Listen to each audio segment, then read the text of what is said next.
For the introduction to my video about Portal orientation, I tracked down a study that claimed that playing Portal 2 improved people's problem solving and spatial reasoning abilities. Incidentally, I've also found a completely different study about Portal 2 that seemed possibly even more interesting, and it was titled, "Can we create a measure of fluid intelligence using Puzzle Creator within Portal 2?" In other words, I thought they asked, does being good at solving Portal 2 tests mean you're just intelligent in general? As someone who has played Portal 2 for almost 2,000 hours, as a result being slightly above average at solving these kinds of puzzles, I was certainly very interested in this potential confidence boost.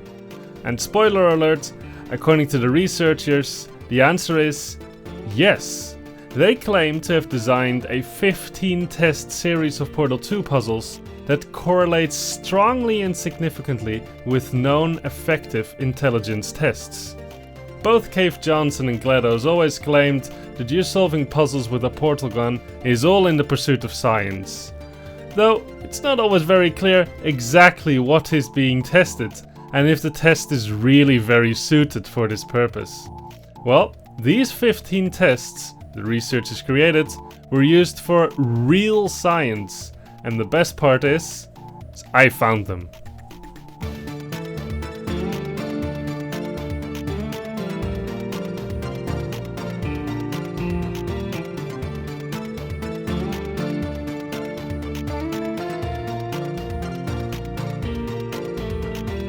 So today we are going to try the Portal 2 testing battery, something that real scientists claim is an accurate measurement for fluid intelligence. And most interestingly, they claimed, its accuracy might be independent of previous experience with the game Portal 2.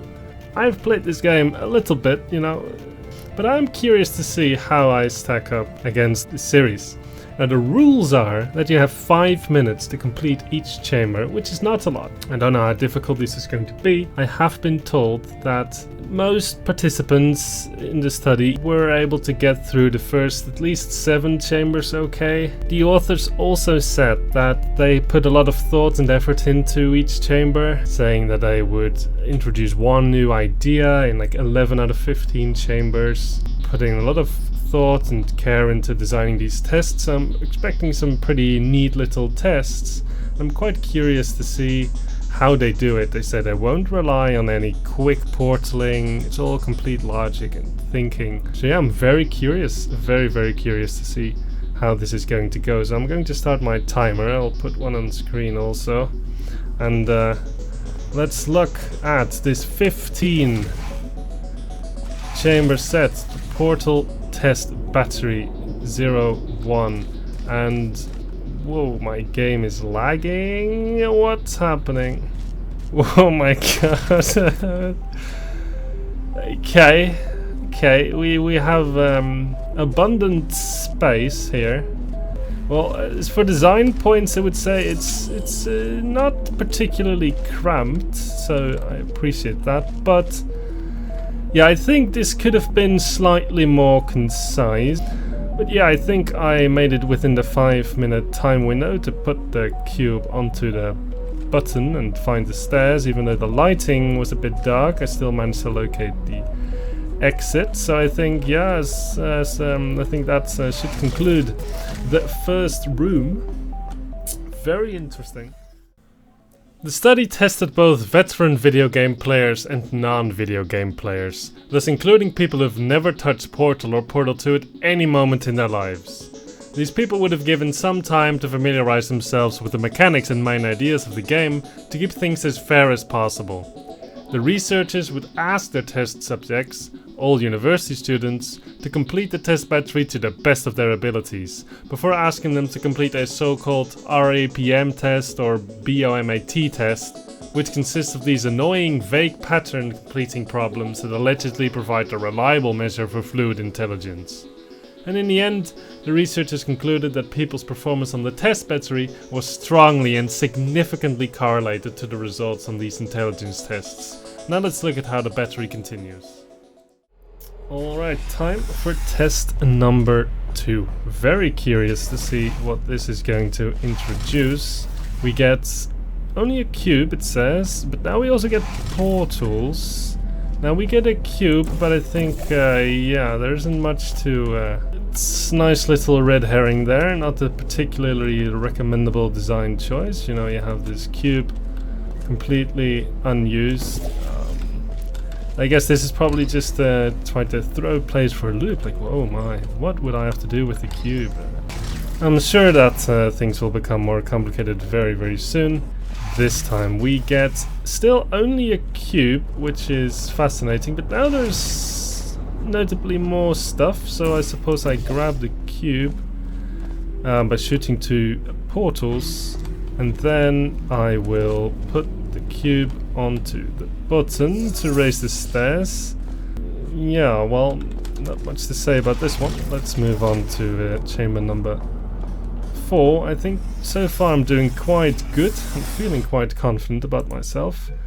The puzzles are coming in the second half, but it's still cool to see how they built this up. I think so far the build-up has been good, and my goodness, what am I looking at? What is this?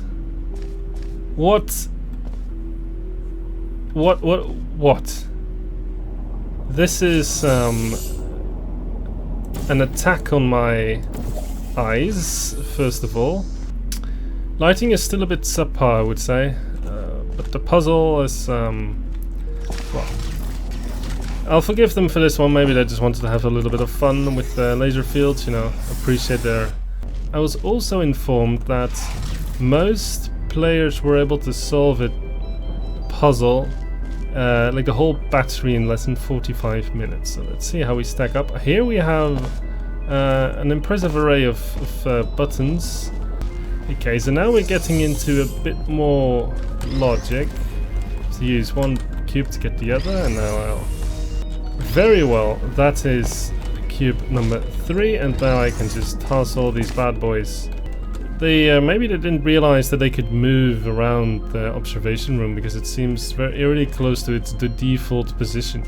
Yeah, well, let's move on to chamber number 6. Very interesting. I feel my intelligence being measured. After creating the 15 tests, the researchers invited a small sample of students to test out their chambers and judge them based on difficulty and accessibility. The researchers upheld the following design principles while designing their tests. They designed each chamber to not require a high level of hand-eye coordination. They wanted a problem-solving process to drive the solution and to minimize the advantage that veteran gamers might have over novices. This is a great design principle for anyone looking to design interesting and challenging puzzles in Portal 2. Logical thinking should be the focus of your map. Execution difficulty should be kept at an absolute minimum, and ideally, the player has infinite time to perform each move. Though occasionally it's also okay to involve some very mild timing, as long as everything is very lenient and very easy to execute. For most chambers in the test battery, the researchers introduced a new rule or game mechanic that had not been previously shown in the test battery. And for those looking to design a mod or a coherent series of tests, this is also a good design principle to follow. Introducing novel ideas to the player in a simple setting often makes the experience much smoother and less frustrating when they appear later in more complicated contests. Finally, they attempted to make the test battery progressively more difficult, and this is also advisable while making a mod or a series of puzzles. It keeps the player engaged and doesn't bore them when after a tough challenge the puzzles suddenly become much simpler. And on the other side of the spectrum, a sudden difficulty spike that gets players stuck for a long time is also not very conducive to a good experience. These are all some very good principles indeed. Let's see how they put them into practice. This time we get a funnel. Interesting, we are going to have to think with funnels now. Now we can try to portal onto here, and we can turn on a funnel permanently, most interestingly. This lift is a nice little red herring in case players forget that they are playing the game Portal. But the lift, yeah, I think that's probably the biggest flaw. It seemed relatively useless, but yes, an introduction to the funnel, it's not bad. You know, you use the perma button, not a big fan of that one, but I can forgive it for an introduction. So very, very good map, I would say. One of my favorites so far. With quite an interesting design. It has a bit of an old school feel to it. Getting to this cube might not be so easy because these surfaces don't seem to align quite nicely, but I might be able to get there from the side. Yeah. Okay. Well, let's move on. We're going into scary waters. Test number 8. I think this might be the first one that's not been solved by everyone. And for those wondering, I am still manually resetting the timer on my phone just in case their claim about video game experience not mattering is true. And now, oh my god, what am I looking at? Okay, I can see why people struggle to comprehend this one because I'm already confused. What in the actual heavens were they thinking here? Crossing hand lines all over the place. Okay, so this is the exit condition, and I have only 4 minutes left to solve this test. Now, things are getting a bit scary. Now, is there any way for me to fling onto there, perhaps? Or should I just ignore that cube and... No, I should definitely take it up here. Oh, I think I know, actually. It's a red herring, and the cube is impossible to attain. Now I want to fling it onto here. I'm supposed to line this up nicely. Let's see if the cube is going to stay on the button. I highly doubt it, to be completely honest, but let's try. That's what I feared. And my time is ticking. So yeah, I guess they were correct. They were indeed correct. It doesn't matter how much experience you have with Portal 2. This cube is not going to stay on that button anytime soon. Maybe if I lower the portal ever so slightly. My goodness! Now I need to bunny hop to make it to the exit. Oh my goodness, that was crazy. That was down to the second. Man, they had this red herring in there. They had this finicky move. Okay, well, that was something. I'm not sure who greenlit this project, but I'm not even gonna give this one a thumbs up. This one sucked. Something went wrong here, and I'm not just talking about the abysmal end lines. In fact, two very different things went wrong. First, getting the cube to stay on the button is very annoying, and due to the chaotic nature of the physics engine, in large part fully determined by random chance. Always make sure that the solution you have in mind for your puzzle can be executed without difficulty and with near perfect consistency. Nothing is more frustrating than figuring out the solution only for it then to not work due to bad luck, meaning that you have to redo a number of steps if you didn't quick save, or worse yet, you might think that apparently your solution is not quite intended, and you waste time looking for a different, better or cleaner solution which may not even exist. Also, most glaringly, this map featured a clearly unreachable cube for the sole purpose of distraction, an element that is not used as part of the intended solution and only serves to clutter the puzzle to the extent of making the actually useful items more difficult to see. And this is terrible puzzle design. It's called a red herring. A puzzle consists of having to figure out how to use the tools given to you to find a solution, not to figure out which tools are even useful in the first place. If an element serves no purpose in your puzzle map, then it has no business being there. The next map in the series is even worse, requiring a silly move that only uses one corner of the map, the rest being nothing but distractions. One of the most terrible cases of red herrings I've ever come across. And things keep going on like this. Okay, we get... My goodness. I suppose they just want me to do this.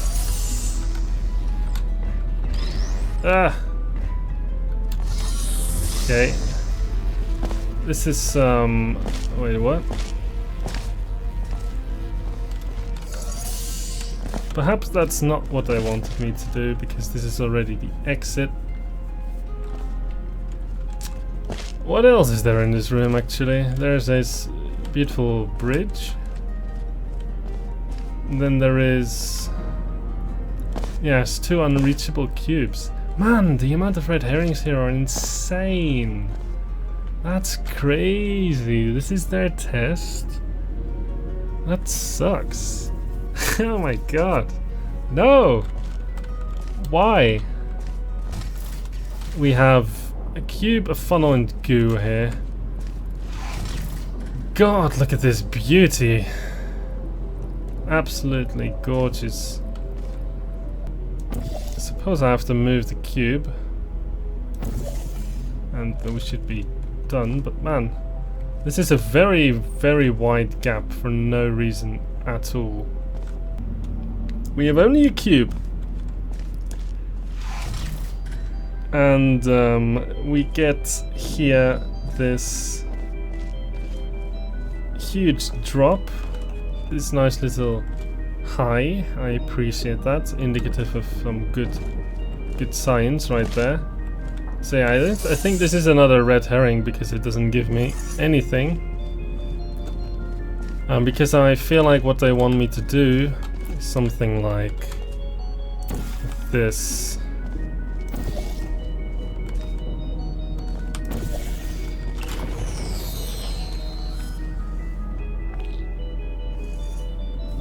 Oh my god, that's so lame. You shouldn't exist! So we have 3 buttons. We're going to need 3 cubes. I have 2. So I need to get that one. This is impossible to obtain. I think I might have an idea as to what they want me to do, but...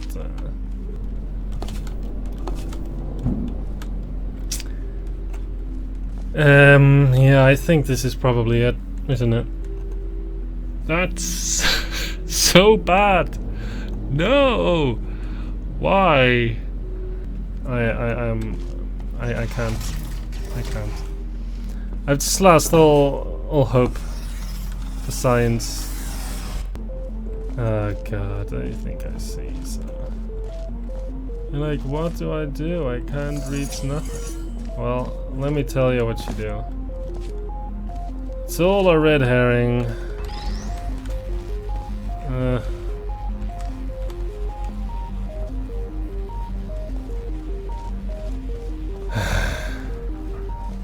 This is tiring. This is so annoying. This is literally pissing me off at this point. No. Why? This is so bad. What is it this time? So we have a button next to the exit, so 2 cubes is again enough. Alternatively, there's 3 buttons attached to the staircase. But of course that's gonna be a red herring, consider this is all fair game. And this one I suppose I can just rescue it just as before. Which is just super stupid. Very, very dumb.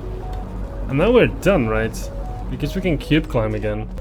You know, typically a 2-block cube climb is not enough, but only because of this aesthetic little thing is it enough. There we go. It's just barely also. If you don't know these things, then sure you're gonna get stranded just because normal people don't think to do stupid things in a cool game. Well, that's actually not true. Just look at my Why Are Most Popular Pull 2 Maps So Bad video. New designers might be tempted to use all sorts of quirky and allegedly creative moves, like throwing a cube through a nearby fizzler, or stacking 2 cubes on a pedestal near a button to climb up a full voxel, carrying a cube just around a fizzler. But the truth is, the novelty of these sorts of moves wears off very quickly to anyone who has spent any time playing Portal 2 community maps. it generally is much more satisfying to stick to standard and traditional logical moves that actually make the player think, no matter their level of experience. A veteran immediately spots that you can carry a cube like this and will not feel very challenged, and the newer player who overlooks this for a long time might even become frustrated, only to be disappointed when learning about the silliness of the solution.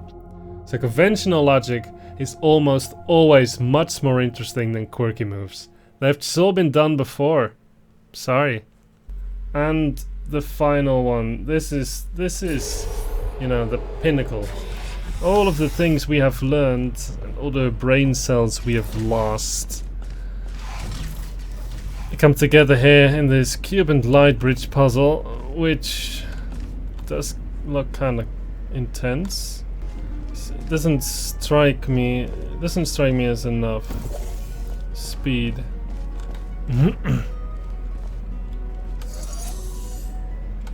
No. Is there a different way for us to get some speed somewhere?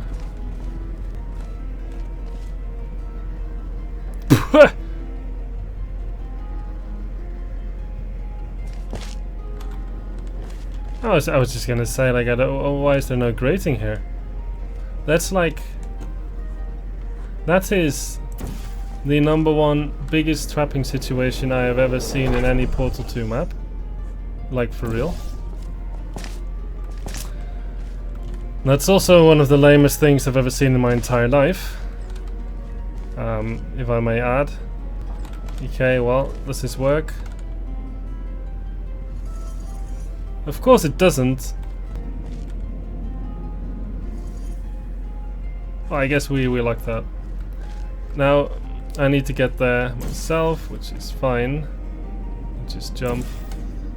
And we managed to beat the Portal 2 test battery. That's another rat herring. It's so bad. It's so bad. I guess they weren't trying to make good Portal 2 tests. Kind of intelligence test.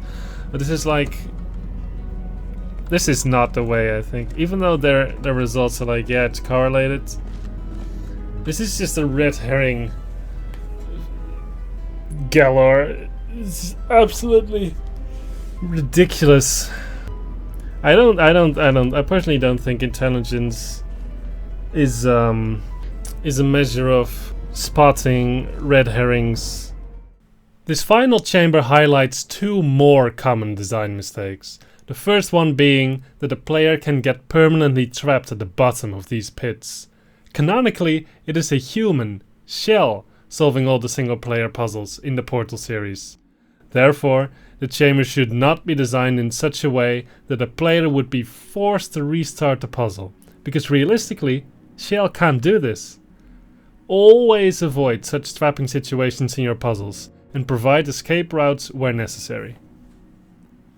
And secondly, and even more pressingly, actively hiding elements from the player is truly horrible puzzle design. If people want to play hide and seek, they go outside and play with their friends. Portal 2 puzzles and many other puzzle games and genres are not like that. The fact that it takes people time to reach the exit, even the fact that it may be hard to do so, does not mean that you have made a good puzzle. A good puzzle hides a solution in plain sight, not in a dark nook or cranny. And this also ties in with what I said earlier. A puzzle consists of having to figure out how to use the tools given to you to find the solution, not to figure out first where all these tools are buried or hidden away. In their closing statements, the researchers write that they would like to expand the test battery to 20 tests, but give the players even less time for each chamber, say only 2 minutes. I cannot envision what kind of tasks people could reliably accomplish in such a short amount of time in Portal 2, in which execution and walking time also have to be taken into account. But who am I to judge? And still, I attempted to create something to that effect. I took it upon myself to take their entire original testing battery and to remake it using only modern design principles. And most notably, I removed all red herring from the puzzles and only kept the items that actually contributed to the solution. And as I was doing this, I realized that, with all due respect to the original creators, not much remained. So instead of a map series, I created a single map that contains all 15 puzzles from the test battery. With some careful design choices to avoid overflowing the brush and brush face limits, everything easily fit together. The map is linked in the description. Try it for yourself and feel your intelligence being tested. And yes, I am aware that the red herrings might have contributed to the test battery's original effectiveness as an intelligence test. But the RAPM and BOMAT tests they were comparing to did not contain such things, so they shouldn't be there in the test battery if you want a good analog, but that's just my unscientific opinion. And also, I understand that the scientists did not have the goal in mind to create perfectly designed Portal 2 puzzles, and nobody should harass them in any way about it. I just found the research interesting, and I saw this as a great opportunity to speak about some general puzzle design principles. So yeah, I hope you learned a thing or two from it. But yeah, anyway, thanks for watching. This has been a bit of a different video than usual, so please let me know in the comments whether or not you enjoyed this type of content. And remember, if you want to watch my full uncut 30-minute run of this test battery, you can find it over on my second channel along with some music that I also sometimes use in the background of these videos. But yeah, I hope to see you all again in the next video. Bye!